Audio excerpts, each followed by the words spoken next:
बिहार राज्य धार्मिक न्याय परिषद के अध्यक्ष प्रोफेसर रणवीर नंदन रविवार को बांका पहुंचे। यहां उन्होंने पत्रकारों से बात करते हुए कहा कि राज्य के मंदिरों और मठों को अब सामाजिक और सांस्कृतिक चेतना के केंद्र के रूप में विकसित किया जाएगा। उन्होंने बताया कि बिहार के 62 प्रमुख शिव मंदिरों को निगरानी में लिया गया है और जल्द ही पूरे राज्य के धार्मिक स्थलों की डायरेक्टरी तैयार की जाएगी। बांका के मंदार पर्वत, जेठौर नाथ स्थल और अन्य धार्मिक स्थान अब सरकार के एजेंडे में हैं, जिसे और विकसित किया जाएगा, जिससे कांवरियों की सेवा को मजबूती मिलेगी और युवाओं को मंदिर व अखाड़ों से जोड़ा जाएगा। प्रोफेसर नंदन ने कहा, अब बिहार में भक्ति के साथ साथ धार्मिक स्थलों से विकास भी होगा। न्यास परिषद बिहार में गठित हुआ, मैं अध्यक्ष बनाया गया हूँ और धार्मिक न्यास परिषद ने कुछ मापदंड बनाए हैं मठ और मंदिरों के लिए। इसके लिए प्रयास प्रारंभ हो चुका है।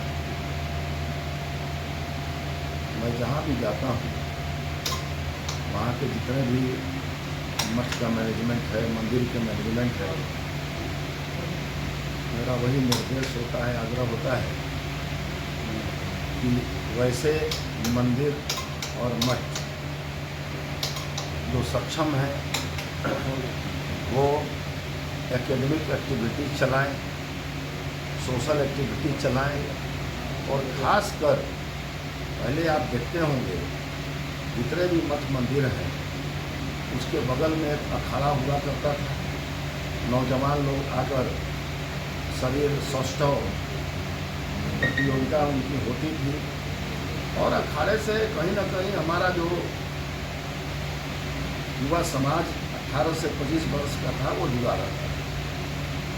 कल मैं नालंदा में बाबा मनीराम अखाड़ा गया था और मनीराम अखाड़े की एक विशेषता है, मनीराम बाबा आज से करीब 1300 ईस्वी में यहाँ आए थे तो नालंदा में, और पहलवान थे और आज भी उनके समाधि पर लंगोटा चढ़ाया जाता है। आज भी वहाँ पर अखाड़ा है।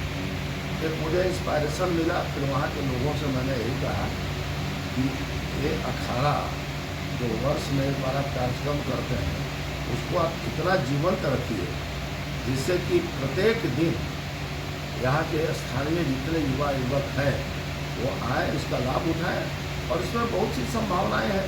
कल होकर कुश्ती के खेल में राष्ट्रीय अंतर्राष्ट्रीय स्तर पर वो अपने राज्य का, अपने देश का नाम रोशन कर सकते हैं और साथ साथ शरीर भी स्वस्थ रहेगा। तो ऐसे कुछ रचनात्मक कार्य मठ और मंदिरों से प्रारंभ करने की योजना बनी है। पूजा पाठ के साथ साथ समाज में जो आवश्यक है उसको भी हमारे मठ और मंदिर अपनी सहभागिता देकर सोसाइटी के बेटरमेंट के लिए बहुत बड़ा परिवर्तन ला सकते हैं, बहुत बड़ा काम कर सकते हैं।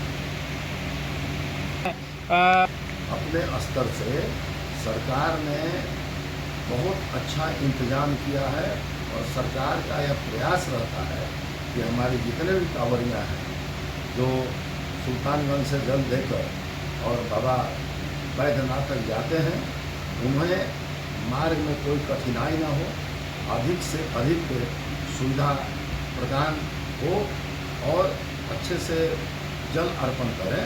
और केवल ये मात्र इसी क्षेत्र में नहीं, बिहार के जो और भी क्षेत्र हैं, जैसे लोग सोनपुर से जल उठाते हैं और जाकर मुजफ्फरपुर में गरीब स्थान में जल अर्पण करते हैं।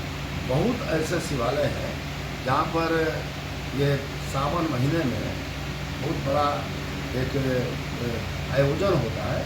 सरकार पूरी तरीके से तत्पर है और सरकार इस पर पूरा काम कर रही है जिससे कि हमारे कांवरियाँ को कोई कष्ट न हो। इस तरह से आपने जो तुलनात्मक कहा कि अन्य प्रदेशों में, तो बिहार भी कहीं किसी से कम नहीं है एक बजट का प्रोविज़न है इसमें। और ऐसे हमने भी जो हमारा धार्मिक न्यास परिषद है, लगभग 62 शिव मंदिर हमारे धार्मिक न्यास परिषद से पंजीकृत हैं। और सभी शिव मंदिर में यह निर्देश दिया गया, आग्रह किया गया। हमारे यहाँ धार्मिक न्यास परिषद से नित्य जो है कन्वर्सेशन किया जाता है, जिससे कि जो भक्त हैं, महादेव पर जो जल अर्पण करने वाले भक्त हैं, उनको किसी प्रकार की कठिनाई नहीं है। हम अपनी बात कहेंगे ना, हम और बात क्यों कहना जाएंगे? आप धार्मिक न्यास से संबंधित हो, आपकी जिज्ञासा हो, वो पूछिए। अन्य बातों से हमें क्या मतलब है? अब कितने शिविर का आयोजन किया गया है? यह जो क्वेश्चन जो है, यह क्वेश्चन दूसरे तरह का प्रश्न है। धार्मिक न्यास जैसे सारी चीज़ें सरकार करती है, उसी सरकार की एक यूनिट धार्मिक न्यास है। तो धार्मिक न्यास क्या है, यह समझना है। धार्मिक न्यास ये है कि जितने भी हमारे मठ और मंदिर हैं, वहाँ पर जो कार्य प्रणाली विकसित हो, वह आम जो भक्त हैं उनके लिए, उनके सुविधा के लिए विकसित हो। तो हम तो यह काम जो अलॉटेड है कर रहे हैं, हमारे अंतर्गत है। जितने भी रजिस्टर्ड मठ और मंदिर हैं, हमारा उनसे संपर्क है और वो निरंतर जितने भी ये सावन के महीने में जितने भी भक्त हैं, उनकी सुविधा के लिए वे लगे हैं। यह प्रयास है कि धार्मिक न्यास से संबंधित जितने मठ और मंदिर हैं, वह मठ और मंदिर सभी भक्तों के लिए सुविधा प्रदान करें। पूजा पाठ की जो व्यवस्था है, उस व्यवस्था में एक तरह से सहजता हो। हमारा जो जल चढ़ाने वाला कांवरिया है, बड़े मेहनत करके जल उठाकर बाबा को अर्पित करता है। उस मार्ग में कहीं कोई दिक्कत नहीं हो। और एक परंपरा बहुत अच्छी हमारे बिहार में है, ऐसे पूरे भारतवर्ष में है परंपरा, कि जो भी भक्त भगवान का पूजन करने जाता है सार्वजनिक रूप से, तो स्थानीय टोले मोहल्ले, स्थानीय नागरिक उनकी सुविधा के लिए यह स्वतः जो है आगे आ जाते हैं। बहुत ही स्वयंसेवी संस्था आगे आती है। तो आगे इसलिए आती है, ये सनातन धर्म का एक ये प्रारंभिक सिद्धांत है कि भगवान के पूजन करने को जो भी भक्त जा रहे हैं, उन्हें हम सुविधा प्रदान करें। और एक यह भी सेंटीमेंट है कि भक्त की सुविधा प्रदान करेंगे, उनकी सेवा में लगेंगे, तो भगवान हम पर भी अनुग्रह करेगा। यह भी एक हमारे सनातन धर्म में सिद्धांत है। इसलिए आप देखते होंगे, आप सर्वत्र बिहार में देखते होंगे कि लोग बड़े उत्साह से, कोई व्यक्ति कुछ प्रसाद बांट ले रहा है, कोई व्यक्ति उनके स्नान का प्रबंध कर दे रहा है, कोई व्यक्ति उनके भोजन का प्रबंध कर रहा है। मतलब कि सर्वत्र एक ऐसी भावना है कि इन भक्तों को हम जितना सुविधा पहुंचाएंगे, भगवान हमारे पर भी कृपालु होंगे। और मैंने पूर्व कहा कि मैं यहाँ आया कटोरिया में, कांवरिया सेवा संघ का 25वां वर्ष है और निःशुल्क वे सेवा प्रदान करते हैं। उन्होंने मुझे आमंत्रित किया और मैं उस कार्यक्रम के निमित्त मैं यहाँ आया हूँ।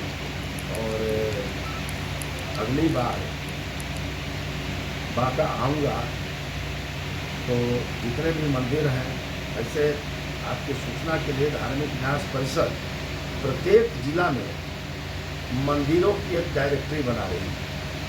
हमसे संबंधित जितने भी मंदिर हैं प्रत्येक जिला में, उसकी एक डायरेक्टरी हम लोग बना रहे हैं। और डायरेक्टरी बनाने का लाभ ये है कि हम वह भी ऑडिट कराने जा रहे हैं कि जो हमारे मठ और मंदिर हैं, उनके अंतर्गत कितनी संपत्ति उनके पास, संपत्ति का मतलब है कि कितनी ज़मीनें उनके पास हैं और उसका सदुपयोग हो रहा है कि नहीं। और इसीलिए हम लोगों ने राय दिया है, सब जगह राय बना रहे हैं कि वैसे मठ और मंदिर जिनकी आर्थिक स्थिति अच्छी है उनको एकेडमिक एक्टिविटीज़ में अपने आप को डालना चाहिए, उनके द्वारा सोशल एक्टिविटीज होना चाहिए।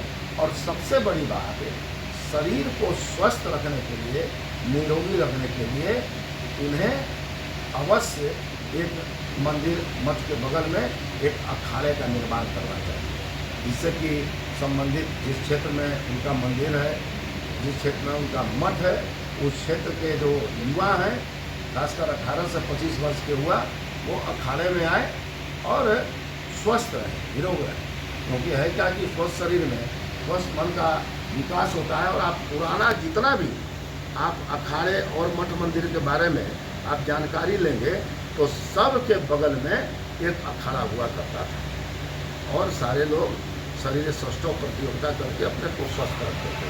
तो ऐसे ऐसे कुछ रचनात्मक कार्यों के साथ इस बार बिहार राज्य धार्मिक न्यास परिषद बिहार के जनता के सामने जाएगा और एक सार्थक परिणाम लाएगा। हमारे एजेंडा में है और वह एक पौराणिक ऐतिहासिक स्थल है। और आपको मैं ये भी बता देना चाहता हूँ कि बिहार सरकार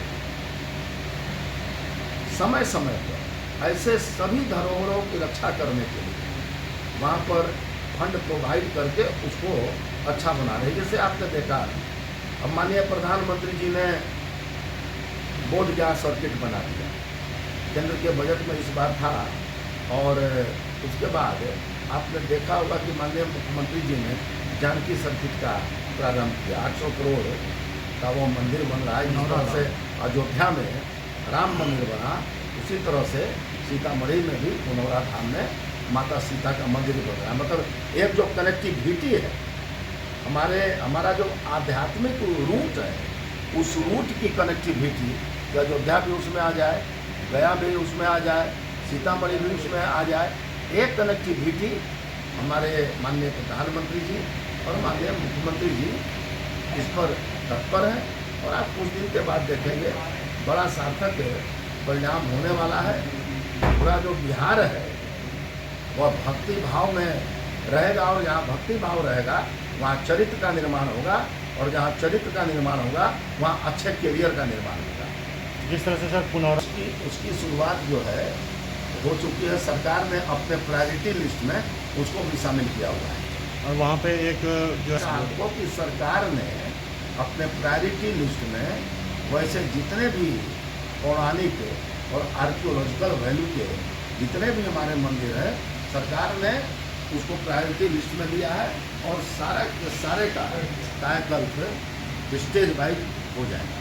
यहाँ पे अंग के राजा जो थे कर्ण, उनकी भी चिता भूमि है जस्ट गौरनाथ मंदिर, वहाँ भी कांवरिया काफ़ी संख्या में आते हैं।